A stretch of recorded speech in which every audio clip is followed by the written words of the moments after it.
Science Fiction Stories of My Grandfathers. Chapter 2. Sarja and the Green Men. It may be that success and disaster are alternating states. The green sphere, hammered and tapped, then vanished from this strange world. The upper air rushed upon the magnetic plates. The time projector sent out a bluish beam which extinguished cries and cheers. The imagination superseded the machines that had been making the film.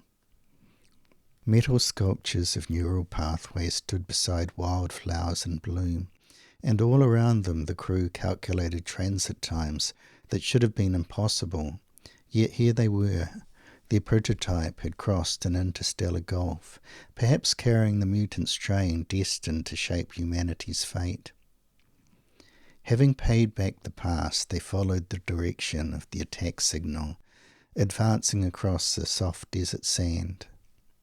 They had walked in the valley, and there was no doubt that it was enchanted. For when he had gone back again, the valley wasn't there, or at least not the same valley he remembered. Kathleen and I felt detached. We faced the isolated hills and rivers around us. A silver-lit panorama, unreeled in a sucker-like object, was visible in the shining light. Sarja's twin climbed the nearby hill. A great grey mist surrounded him, hiding him from view. The ground beneath his feet was soft and hospitable. He had walked there 20 years ago, and through all of 20 years he had hidden it away in the attic of his mind. Yet here it was again, shining with fresh lustre. Sarja whirled and leapt straight up into the dome's colossal curving roof, clearly bewildering the inhabitants of the heavens. His brother knew the flaming suns, where everything in time grows strange. The flying boat smashed against the rocky cleft. His antagonist gestured with his webbed paws towards the dome of the black buildings. I couldn't make out his meaning. He picked up the manuscript, appreciating its heft and thickness, and tried to reassure himself that it was good. Would others respond to his words here? Would they be vitalized? The reeds on the roof were absorbed in shocking silence. Gunga's comprehension and purpose had broken. The silence played upon his nerves. A door slammed. His distress grew as the warm waters filled the room. It was painful to think of his youth, a poor farming boy, and of wealthy Kathleen, who lived in their old ancestral home. The atmosphere kept a steady temperature. Sarja turned the key which grated in the lock. He turned to Vince, who apologized. The luminescent fungus had grounded his gravitational power. They moved on, a step at a time, until they came upon a silty water ray machine which had landed near the roses with a sound of immense power.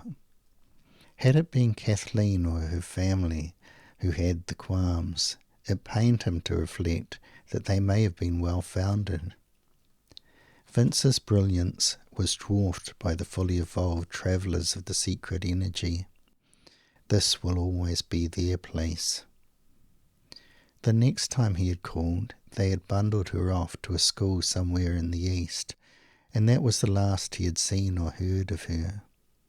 The world tumbled. 2 men were seated but unhurt.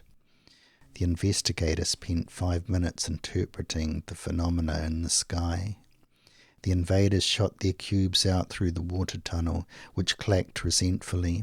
Their existence was becoming increasingly tentative. He had asked Anne to cultivate the orchard, hoping her presence would anchor him. Instead, her health was undermined by that alien climate. A door swung open, and leviathans emerged into the corridor. A half-dozen frog guards entered from the other end of the building. No one knew the schedule of their death song. Meanwhile, Sarja was dreaming that he was before an immense crowd telling them fantastic and impossible lies.